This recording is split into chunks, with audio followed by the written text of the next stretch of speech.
Hello everyone, দেখো সকাল সকাল রেডি পড়েছি। কোথায় যাচ্ছি? যাব পিকনিকে। ছোটদার যে পড়ার ব্যাচ, মানে প্রফুল্লনগরের যে মাধ্যমিকের ব্যাচ ছিল, সব বন্ধুরা মিলে একটা পিকনিক শুরু করছে, সেখানেই যাব। তো ফ্যামিলি পিকনিক। তো চলো, রেডি হয়েছি, বেরিয়ে পড়ি। তো এই যে সবাই রেডি, বাপিটাও চলে আসলো, বেরিয়ে পড়লাম। দিদিকে টাটা বলো।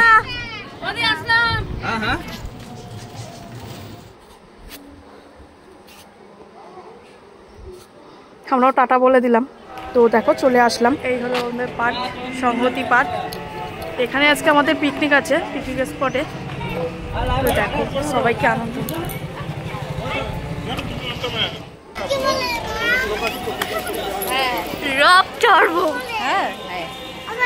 তো টিকিট কেটে ভিতরে চলে আসলাম। ছেলে মেয়ের আনন্দটা দেখো, আর মেয়ের এসে এই যে দোলনা পেয়ে গেছে। আর কোনো এই দেখো প্রফুল্লনগর বিদ্যা মন্দিরে পূরণ মিলন 1998 সালের ব্যাচের সব। এই যে এখানে পরিচয় পর্ব সব চলছে, সবাই সবাইকে চেনাচ্ছে কে কে। তো চলো, পরিচয় পর্ব হয়ে গেছে, এবার সকালে স্ন্যাক্সটা খেয়ে নিই।